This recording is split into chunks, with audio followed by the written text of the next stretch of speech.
Good morning everyone, this is Rapan sir and आज हम start करने वाले हैं Economic Times daily analysis and explanation series. तो अगर आप पहले भी फॉलो करते थे तो आपको ज़्यादा चेंजेस नहीं लगेंगे, बट अगर आपने पहले फॉलो नहीं किया है तो मैं आपको रिकमेंड करूँगा कि आप कल की वीडियो देख के आएँ। उसके अंदर मैंने आपको एक्सप्लेन किया हुआ है कि कैसे कैसे हम इसके सीरीज़ के अंदर वर्क करने वाले हैं। तो हम स्टार्ट करते हैं इसके अंदर, पहली न्यूज़ से स्टार्ट करेंगे और हर न्यूज़ के अंदर हम इसके अंदर फाइनेंशियल कॉन्सेप्ट को सबसे ज़्यादा फोकस करते हैं ताकि आप फाइनेंशियल कॉन्सेप्ट के अंदर आपको कोई दिक्कत ना आए और आप खुद से न्यूज़ को समझ पाएँ। अब इसके अंदर स्टार्ट करते हैं फर्स्ट न्यूज़ से, डीओटी मूव्स 4 ईयर मोराटोरियम। तो सबसे पहले फर्स्ट वर्ड से स्टार्ट करेंगे डीओटी।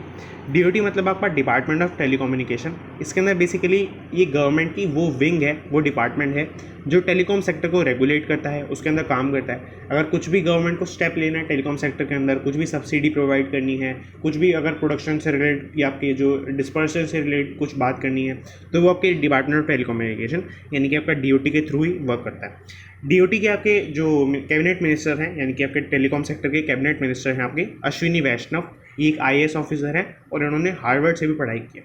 तो मैंने आपको इसके अंदर बता दिया इनका थोड़ा बेसिक। मूड्स मतलब एक इंग्लिश वर्ड है। इसके अंदर बेसिकली डीओटी ने इंट्रोड्यूस किया है। क्या इंट्रोड्यूस किया है वो हम देखते हैं। 4 year moratorium on AGR spectrum payments. 4 year का मोराटोरियम आज के टाइम पे काफ़ी ज़्यादा चर्चा में है, तो इसको हम थोड़ा सा डिटेल में समझेंगे। तो इसको साइड में ले आते हैं। इसके अंदर बेसिकली हम मान के चलते हैं कि आपका 10,000 रुपीज़ का एक लोन है। उसके अंदर आपको मान लेते हैं कि टोटल आपको इंटरेस्ट देना है 2,000 रुपये का। 2,000 रुपये आपका इंटरेस्ट देना है। और अगर आपने EMI बनवा लिया 1,000 रुपीज़ का, आपने 1,000 रुपीज़ का EMI बना लिया कि मैं जी हर महीने आपको 1,000 रुपये पे कर दूंगा, आप मेरे को अभी 1,000 रुपये दे दो और आपको 2,000 उसके ऊपर इंटरेस्ट बनता है, यानी कि आपका 20% हो गया। 20% आपको इंटरेस्ट उसके ऊपर दे दूंगा। तो इस तरह से आपने 1,000 रुपये का EMI बनवा लिया, तो आपको 1,000 रुपये के 12 EMI पे करने पड़ेंगे, तभी आपका 12,000 का अमाउंट पूरा होगा। तो आपने मान लेते हैं कि 1 महीने पे करा, 2 महीने पे करा, 3 महीने पे करा। फिर कुछ हो सकता है कि आपके घर के अंदर या आपके फाइनेंसिस के अंदर आपका कुछ क्रंच आ गया, कुछ लिक्विडिटी क्रंच आ गया, आपके पास पैसे नहीं है। तो आप क्या कर सकते हैं, बैंक के पास जाना ही पड़ेगा आपको, या बैंक आपके पास आएगा। तो बैंक आपके पास आएगा, आपको बोलेगा कि आपके पास 2 ऑप्शन है। पहला ऑप्शन होता है रीस्ट्रक्चरिंग का, ये भी काफ़ी ज़्यादा ट्रेंडिंग में चल रही है टर्म। तो रीस्ट्रक्चरिंग का, इसके अंदर आप क्या कर सकते हैं कि आपका जो टोटल पेमेंट है 12,000 का, ये टोटल पेमेंट थोड़ा बढ़ जाएगा और आपको जो है 500 रुपये की पेमेंट करनी है हर महीने।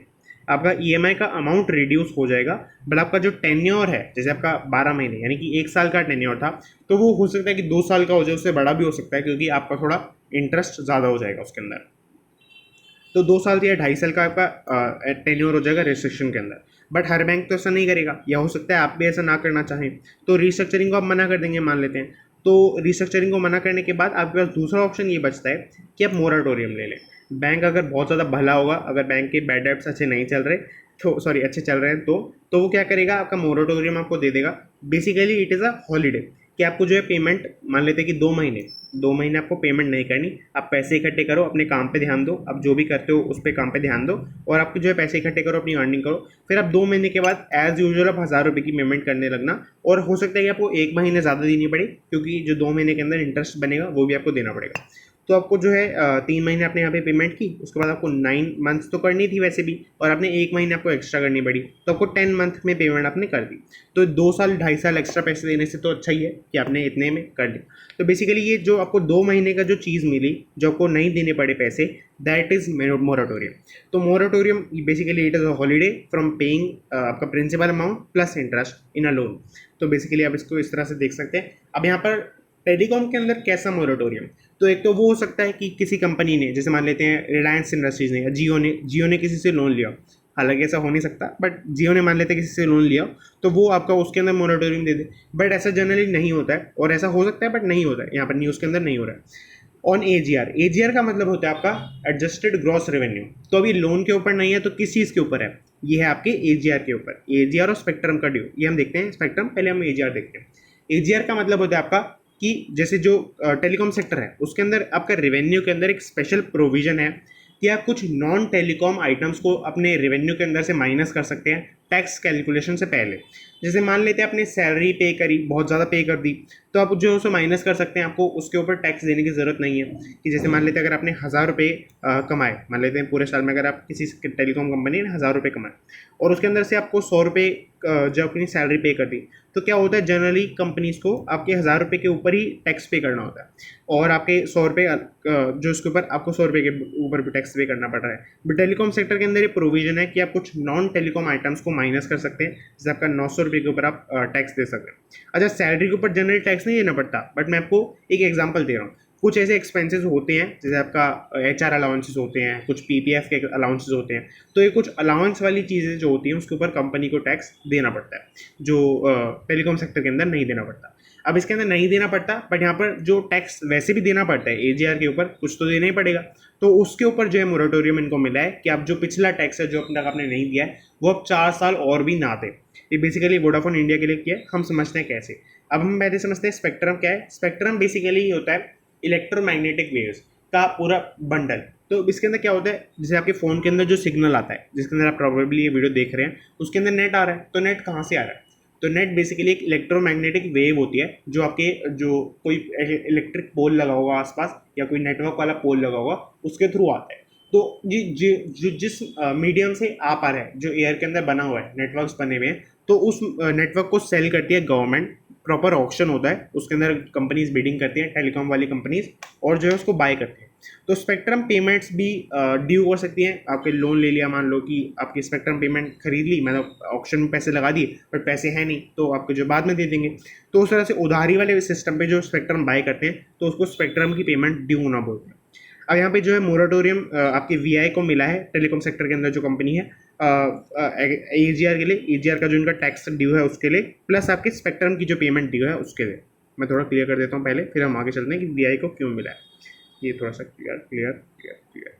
अब इसके अंदर समझते हैं सबसे पहले VI को क्यों मिला है। अच्छा, कुमार मंगलम बिरला, मैंने यहाँ पे नाम लिखा हुआ है KMB, मतलब कुमार मंगलम बिरला। ये क्या है, आपके non executive director plus non executive chairman हुआ करते थे वोडाफोन इंडिया के। इन्होंने कुछ टाइम पहले स्टेप डाउन कर लिया था अगस्त मंथ के अंदर। तो ये बेसिकली क्या हुआ था कि इन्होंने अपने जब ये रिज़ाइन कर रहे थे या स्टेप डाउन कर रहे थे आप कह सकते हैं, तो इन्होंने एक लेटर लिखा था आपकी गवर्नमेंट को कि जो है आप वोडाफोन इंडिया को प्रोटेक्ट करें। अगर टेलीकॉम सेक्टर के अंदर ये 2 कंपनी इंडस्ट्री बन जाएगी, यानी कि वो डुओपोली बोलते हैं, कि आपका सिर्फ और सिर्फ एयरटेल और जियो रह जाएगा। मैं आपको सही असली बात बता रहा हूँ, आपको ऐसा लग रहा होगा कि झूठ बोल रहा है, मतलब गलत बोल रहा है, बट एयरटेल और इन्होंने अपने लेटर में लिखा कि जो अगर 2 ही कंपनीज बनेंगी, इन्होंने नाम नहीं लिखा बट सब समझते हैं टेलीकॉम सेक्टर के अंदर टॉप पे 2 ही कंपनी चल रही हैं, जियो और एयरटेल।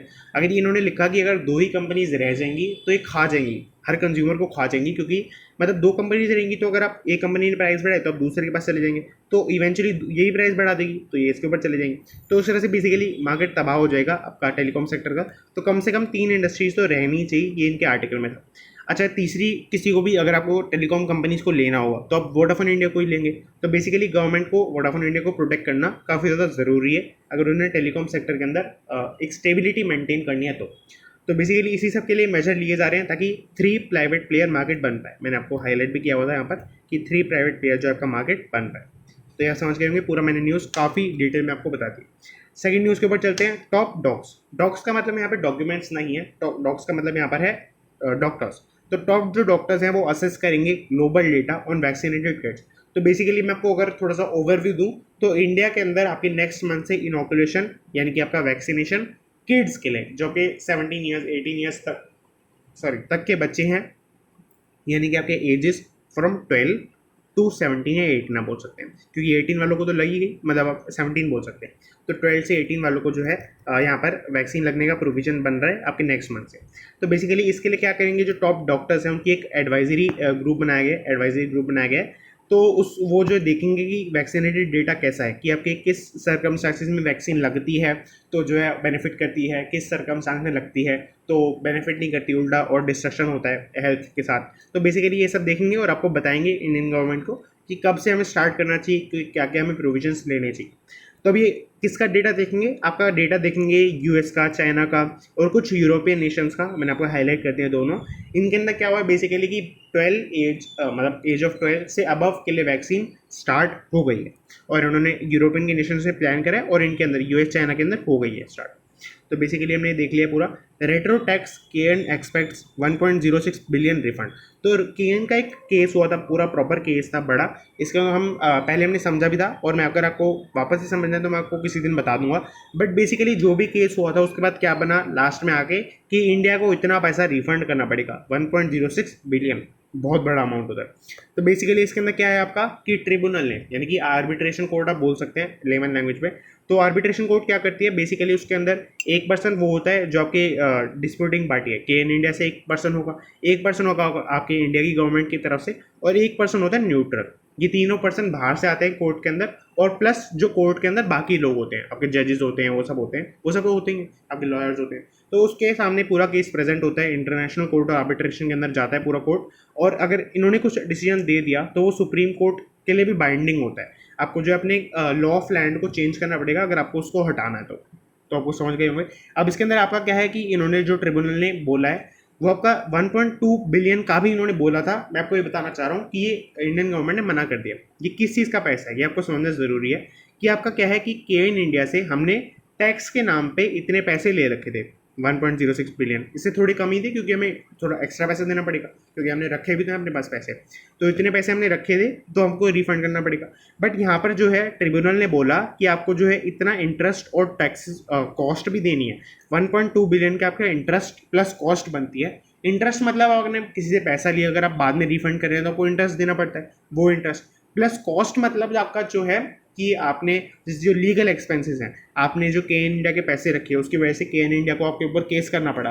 केस करने के लिए बहुत सारे डॉक्यूमेंट बनाने पड़ते हैं, आपको लॉयर हायर करना पड़ता है। तो ये सब जो लीगल एक्सपेंसेस होते हैं, और कंपनी के केस में अगर आप इंटरनेशनली किसी कोर्ट में जा रहे हैं तो वो बहुत ज़्यादा बड़े हो जाते हैं एक्सपेंडिचर। तो बेसिकली आप समझ गए होंगे कि ये सब जो कॉस्ट होती है वो 1.2 बिलियन की थी, पर इंडियन गवर्नमेंट ने देने से मना कर दिया। इंडियन गवर्नमेंट आपकी जो है सिर्फ 1.06 बिलियन का रिफंड यहाँ पर करने वाली है। ये अच्छा सिर्फ नहीं होता है, खुद में बहुत बड़ा अमाउंट है। और लास्ट दिसंबर में केन ने जो है आर्बिट्रेशन कोर्ट के अंदर विन करा था, ये मैंने आपको बता दिया। तो बेसिकली ये पूरा समझ गए होंगे। अगर आपको केन का पूरा टैक्स इशू देखना है तो आप जो है संडे की वीडियो पे जा सकते हैं। पिछले एक संडे के दिन मैंने वीडियो डाली थी, उसके अंदर मैंने आपको स्टार्टिंग के अंदर ही पूरा बताया हुआ है, 10 मिनट के अंदर पूरा समझाया हुआ है कि क्या केस था यहाँ पर। अब इसके अंदर देखो तो आपका PLI scheme AC measures set to invest 3000 crore. तो पीएलआई स्कीम बेसिकली गवर्नमेंट की स्कीम है। इसके अंदर आपको एक टर्म समझनी पड़ेगी, डब्ल्यू गुड्स, यानी कि वाइट गुड्स या फिर आपके इलेक्ट्रॉनिक्स। इसके अंदर क्या होता है बेसिकली, आपके जैसे वॉशिंग मशीन हो गया, एसी हो गया, आपके कूलर्स वगैरह हो गए, आपके लैपटॉप्स हो गए, स्मार्टफोन्स हो गए। तो बेसिकली इन सब के ऊपर आपको एक गवर्नमेंट इंसेंटिव प्रोवाइड करती है कि अगर आप मान लेते हैं कि एक स्पेसिफिक लिमिट, मान लेते हैं 1000 यूनिट से ऊपर अगर आप एसी प्रोड्यूस करते हैं, मैं आपको लिख देता हूँ यहाँ पर, 1000 से ज़्यादा अगर आप एसी प्रोड्यूस करते हैं तो आपको जो है गवर्नमेंट इतनी सब्सिडी देगी या इतना टैक्स में बेनिफिट देगी, या ऐसा कर देगी कि आपको एक साल टैक्स ही नहीं देना। ऐसा कुछ भी कर सकती है क्योंकि गवर्नमेंट के पास तो पावर है। तो गवर्नमेंट आपको टैक्स से एग्जाम्प्ट भी कर सकती है एक साल के लिए। तो ऐसा कुछ कुछ बेनिफिट प्रोवाइड करती है गवर्नमेंट पीएलआई स्कीम के तहत। अब आप समझेंगे कि अगर इतना एसी बनाने हैं, इतने कुछ गुड्स बनाने हैं, तो जो आपका प्रोडक्शन बहुत ज़्यादा हो जाएगा इकोनॉमी के अंदर, और इकोनॉमी को बहुत ज़्यादा बेनिफिट होगा क्योंकि इससे जॉब्स भी क्रिएट होंगी, आपका ज़्यादा से ज़्यादा पैसा लगेगा इन्वेस्टमेंट के अंदर। तो बेसिकली इकोनॉमी के लिए बेनिफिट रहता है। अब यहाँ पे क्या हुआ है, एसी के मेजर्स, पीएलआई स्कीम को अवेल करने के लिए कि हमें कुछ बेनिफिट मिल पाए, इसके लिए एसी के मेजर्स, एसी मतलब आप समझ गए होंगे एयर कंडीशनर, एयर कंडीशनर के जो मेजर्स हैं, कौन से मेजर्स आपकी, ये आपके यहाँ पे लिखा भी हुआ है, Voltas, Panasonic, Blue Star, GMCC, Hindalco, ये कुछ कंपनीज जो हैं ये सेट करिए इन्वेस्टमेंट करने का 3000 करोड़। अच्छा ये सब मिला के, सारी कंपनीज मिला करके 3000 करोड़ इन्वेस्टमेंट करने का प्लान कर रही है ताकि वो ज़्यादा से ज़्यादा प्रोडक्शन कर पाएँ और पीएलआई स्कीम का बेनिफिट यहाँ पर ले पाएँ। तो यार समझ रहे होंगे। अच्छा इसमें बहुत बेसिक न्यूज़ थी वैसे तो, बट पीएलआई स्कीम को समझना ज़रूरी था कि यहाँ पे तो काफ़ी डिटेल में दिया हुआ है कि पीएलआई स्कीम, फर्स्ट वर्ड यही लिखा है। बट हो सकता है कि आपको, अगर आप कोई आर्टिकल वगैरह पढ़ रहे हैं तो उसके अंदर पीएलआई स्कीम को इनडायरेक्टली रेफर किया हो। अगर मान लो यहाँ पे सिर्फ ऐसा लिखा होता कि एसी वाले एसी मेजर जो हैं वो अपनी प्रोडक्शन बढ़ा रहे हैं और जो काफ़ी ज़्यादा इन्वेस्टमेंट प्लान कर रहे हैं, तो और पीएलआई स्कीम का नहीं लिखा होता तो हमें समझना थोड़ा मुश्किल हो जाता कि क्यों कर रहे हैं भाई, अब तो विंटर का सीज़न आने वाला है तो क्यों कर रहे हैं। अब यहाँ पे आप समझ रहे होंगे, joint select global club come 2022 T+1 trade settlement cycle to kick in. तो यहाँ पे बहुत बेसिक न्यूज़ है। इसके अंदर क्या हुआ है आपका कि T+1 सेटलमेंट का सिस्टम आ सकता है इंडिया के अंदर 2022 के अंदर, सॉरी इसके अंदर मैं आपको अभी बताऊं अभी क्या चलता है। अभी चलता है T+2 सेटलमेंट का सिस्टम। पर अभी आपको समझ में नहीं आ रहा हो क्योंकि नाम से क्या समझ में आएगा, तो मैं पहले लिख देता हूँ मैं T+2। T+2 का मतलब होता है आपका कि जिस दिन आपने ट्रेड किया, T फॉर ट्रेड, जिस दिन आपने ट्रेड किया उसके 2 दिन के बाद, 2 वर्किंग डेज के अंदर, बिजनेस डेज के अंदर, जब स्टॉक मार्केट खुला हुआ है तब के अंदर आपको जो है अपने शेयर्स मिल जाते थे, आपके डीमैट अकाउंट के अंदर आ जाते थे। बट अगर आपने अब सोच रहे हैं कि कुछ लोग तो आज ही शेयर बाय किया, 5 मिनट के बाद बेच दिया, तो ऐसा भी हो सकता है, बिल्कुल हो सकता है। बट अगर आप उनसे पूछेंगे कि आप 5 मिनट के बाद बेचने के बाद क्या पैसे निकाल पाते हैं, तो वो निकाल नहीं पाते पैसे, वो 2 दिन के बाद ही निकाल पाते हैं। तो क्या होता है बेसिकली कि ऑन पेपर या ऑन ऐप आप बोल सकते हैं, ऑन फोन बोल सकते हैं कि जो आपका ट्रांजैक्शन हो जाता है, बट इन रियलिटी नहीं होता है, क्योंकि 2 दिन के बाद तो आपके पास आएंगे स्टॉक्स, तो आप बेच कैसे सकते हैं पहले। तो वो क्या होता है बेसिकली, वो प्राइस बुक हो जाता है। जैसे मान लेते हैं अगर आपने 100 रुपये में खरीदा और आपने 110 में बेच दिया 5 मिनट बाद, सिर्फ 5 मिनट बाद आपने 10 रुपये का बढ़ गया था, आपने बेच दिया, तो बेसिकली 110 के ऊपर आपका प्राइस बुक हो जाएगा कि आपने इस प्राइस के ऊपर बेचा है। और जब आपको 2 दिन बाद आपके डीमैट अकाउंट में शेयर्स आएंगे, तब आपको इस शेयर में अपने आप सेल हो जाएंगे और आप इस शेयर प्राइस के हिसाब से आपको पैसा मिल जाएगा। अनलेस आपका जो है मतलब इस टाइम पे जो भी प्राइस चल रहा हो उसको आपको कोई उससे फ़र्क नहीं पड़ता, बट आपके 110 पे ही सेल होंगे। तो इस तरह से आप इसको देख सकते हैं। बट अब क्या है कि इंडिया मूव करने जा रहा है फास्टर इकोनॉमी की तरफ, तो T+1 सेटलमेंट का सिस्टम आने वाला है कि आपने जिस दिन ट्रेड किया उसके 1 दिन के बाद आपको पैसे यहाँ पर मिल रहा है, मतलब स्टॉक्स मिल जाते हैं, आपके डीमैट अकाउंट में आ जाएंगे। तो यहाँ पे लिखा हुआ है कि बायर विल गेट शेयर्स एक दिन बाद day after trade, and seller will proceed and seller the proceeds, मतलब कि सेलर वाले को प्रोसीड मिल जाएंगी। जैसे मैंने आपको बताया कि जो आपका, अगर आपने किसी को देखा होगी वो एक दिन में शेयर खरीद के बाय सेल कर देता है, तो वो जो है अपने जो प्रोसीड्स हैं जो उसने सेल किया जिस प्राइस पर, वो निकाल नहीं पाता, विड्रॉ नहीं कर पाता, वो 2 दिन के बाद ही कर पाता है। तो अब क्या होगा, अगर T+1 आ जाएगा तो वो एक ही दिन के बाद कर पाएगा आराम से। तो इस तरह से आप देख सकते हैं। अच्छा, जो मैंने आपको बताया कि स्टॉक मार्केट कब खुला रहता है, तो Monday, Tuesday, Wednesday, Thursday, Friday, जब हमारी सीरीज चलेगी तभी स्टॉक मार्केट खुला रहेगा। मैंने वैसे ही बोल दिया, मंडे टू फ्राइडे आपको बेसिकली स्टॉक मार्केट ओपन रहता है, सैटरडे संडे क्लोज रहता है। तो इस तरह से आप इसको देख सकते हैं। अब यहाँ पे ये पूरा हमने डिस्कस कर लिया। अब इसके अंदर चलिए आपका Indian follow Ethereum to stratosphere. तो बेसिकली ये थोड़ा सा हाइप बनाने के लिए लिखा हुआ है यहाँ पे इथीरियम जो है। दरअसल यहाँ पे इथीरियम लिखा नहीं होना चाहिए, इथीरियम एक प्लेटफॉर्म है, उसके ऊपर एक करेंसी जो सबसे ज़्यादा पॉपुलर है वो है ईथर। मैं आपको यहाँ पे हाईलाइट कर देता हूँ यहीं पर, ईथर। ईथर दरअसल एक करेंसी है जो हाइट हुई है आपकी स्ट्रेटोस्फेयर पहुँचने का कुछ मतलब नहीं है, इसका मतलब ये है कि प्राइस बहुत ज़्यादा बढ़ गया है यहाँ पर। अब इसका आप समझ गए होंगे। अब यहाँ पर क्या लिखा है कि 3-fold राइज इसके अंदर आया है पास्ट फ्यू मंथ्स के अंदर। मैं आपको थोड़ा सा क्लियर कर देता हूँ यहाँ पर, ये थोड़ा सा क्लियर करना पड़ेगा। ये आपका 3-fold राइज यहाँ पर आया है। अच्छा, 3-fold राइज का मतलब ये होता है कि अगर आपने x रुपीज़ इन्वेस्ट किए थे तो आपके 3x रुपीज़ बढ़ गए हैं और आपके टोटल मिलाकर 4x रुपीज़ के आसपास हो गए। तो अगर आप रिटर्न्स कैलकुलेट करते हैं तो 400% के रिटर्न है दरअसल ये। तो आप इसको 300% के रिटर्न ना लें, जहाँ पे लिखा हुआ है 3-4 राइज, इसका मतलब हुआ कि 400% के रिटर्न है यहाँ पे ये भी लिखा हुआ है 400% का राइज हुआ है। और most Indian exchanges have seen a jump of 50% to 400% in the trading volumes in the past 30 days.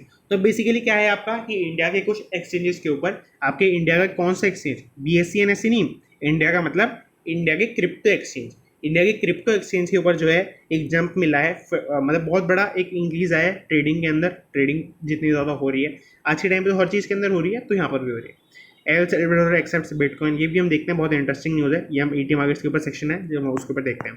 पहले हम यहाँ पे चलते हैं, यहाँ पे पॉलिटिक्स सेक्शन है, इसके अंदर कोई भी इंपॉर्टेंट न्यूज़ नहीं होती है, इसके अंदर आपका सिर्फ सारी पॉलिटिक्स बेस्ड न्यूज़ होती है, इसके अंदर कोई भी फाइनेंस वाली न्यूज़ नहीं होती है। तो इसको हम 2 पेजेस को स्किप करेंगे, 1 और 2, सेकंड और थर्ड पेज होते हैं बेसिकली, इसको हम स्किप करते हैं। अच्छा, फोर्थ पेज का एक थोड़ा इंटरेस्टिंग है। फोर्थ पेज के ऊपर बेसिकली एक सेक्शन आता है कंपनीज पर्स्यू ऑफ प्रॉफिट, तो काफ़ी अच्छा सेक्शन रहता है। उसके अंदर 2-3 न्यूज़ होती है बट काफ़ी अच्छी होती हैं। तो आज जो है वो नहीं आया है, आज टाइम्स इंटरैक्ट का पूरा पेज आ गया। दरअसल होता क्या है कि आपका जिससे 4th पेज है पूरा, तो इतने में दरअसल क्या होता है कि यहाँ पर इतने में आते हैं, दरअसल मतलब लगभग इतने में आपका कंपनीज पर्स्यू ऑफ प्रॉफिट का सेक्शन होता है। POP में लग देता हूँ यहाँ पर, कंपनीज पर्स्यू ऑफ प्रॉफिट, ये एक सेक्शन होता है पूरा, ET मार्केट्स के अंदर आता है, काफ़ी फेमस है वैसे भी।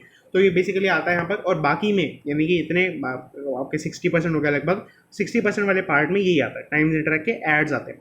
तो अब यहाँ पे क्या है कि आज के दिन पूरे में एड्स आ गए हैं, तो इसको हम पूरी तरह से स्किप करेंगे। आप देख सकते हैं आपके सामने पूरा पेपर एड्स है पूरे पेपर में।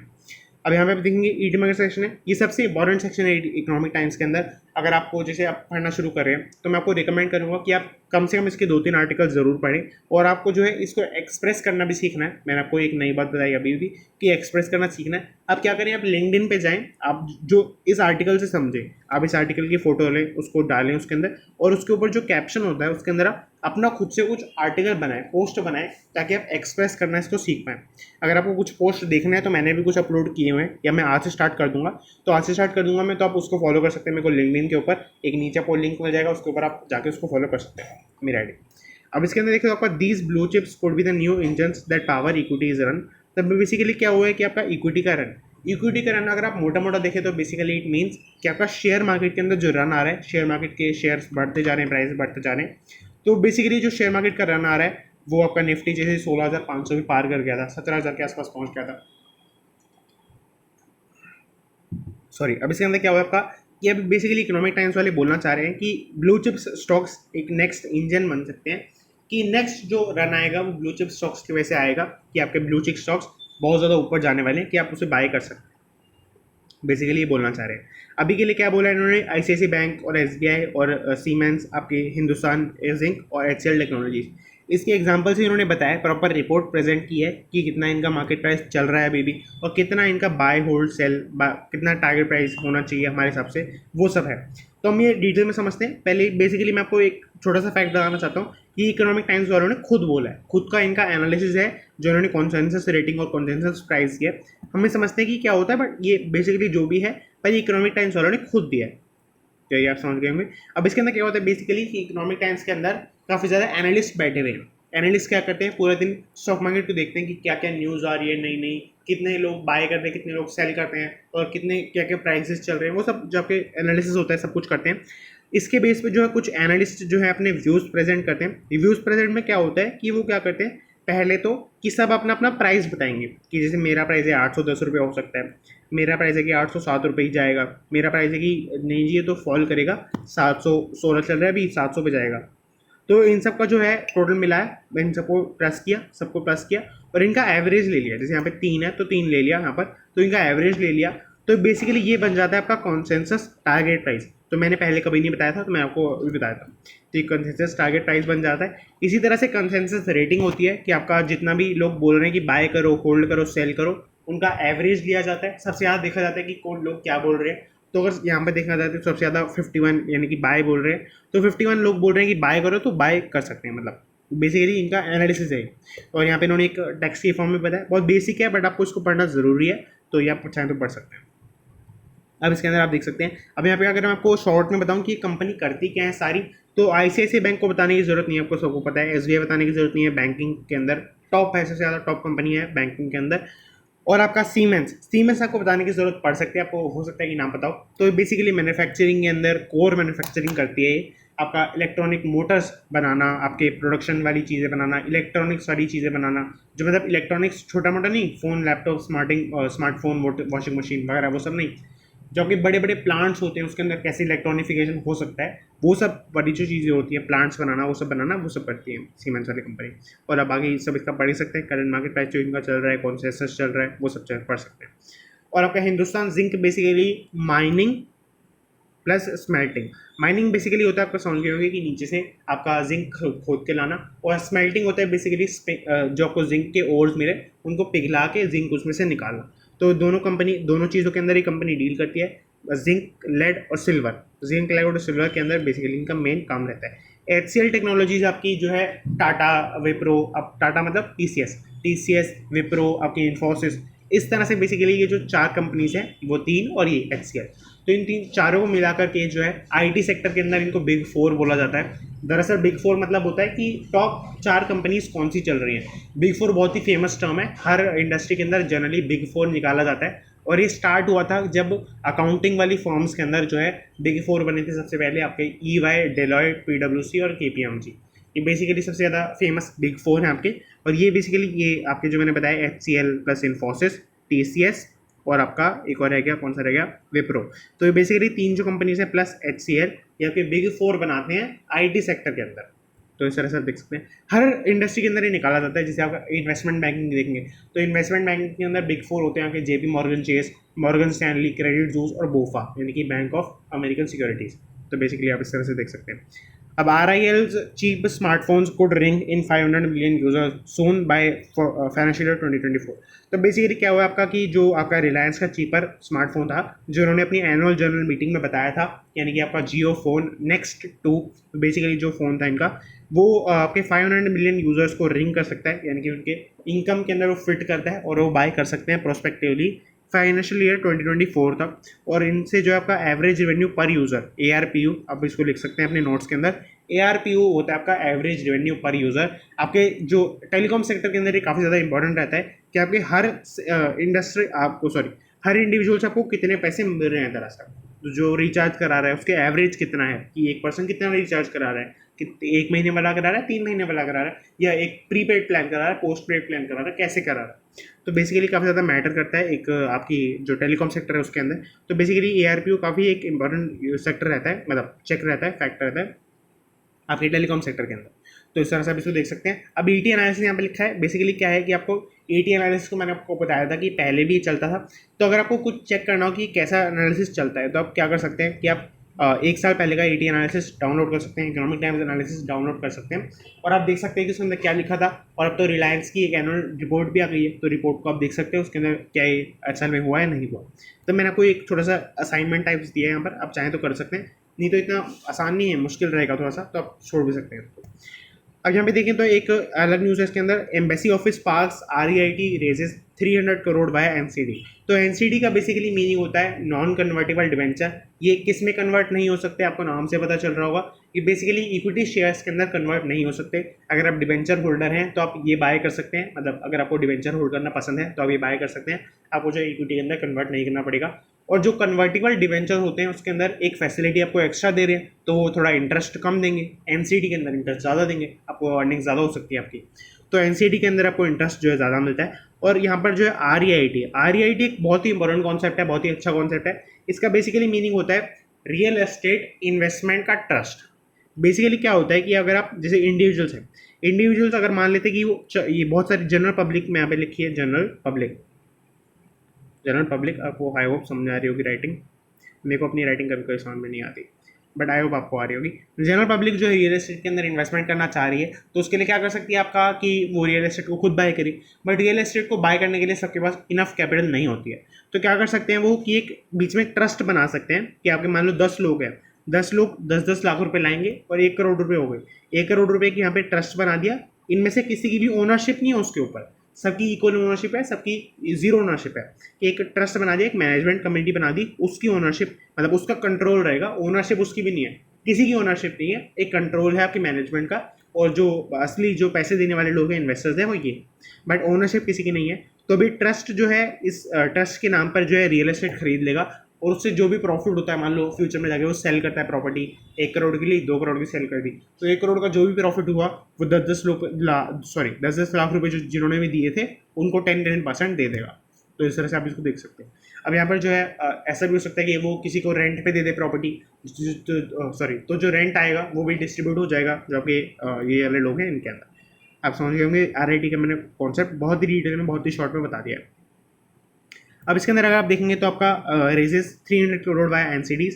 तो बेसिकली एक पब्लिक इशू लाया था एम्बेसी ऑफिस पार्क, ये एक कंपनी का नाम है, एम्बेसी ऑफिस स्पेस चलता नाम EOS, एम्बेसी ऑफिस पार्क भी आप बोल सकते हैं। तो EOP बेसिकली कंपनी है REIT के अंदर, एक REIT ट्रस्ट है बेसिकली। तो इन्होंने जो है 300 करोड़ रेज किए हैं NCD की फॉर्म में, नॉन कन्वर्टेबल डिवेंचर्स की बॉन्ड फॉर्म में। तो ये आप चाहें तो बाय भी कर सकते हैं, मतलब जब ये आए थे तब आप बाय कर सकते हैं। तो इस तरह से हमने पूरा इसको डिस्कस कर लिया है।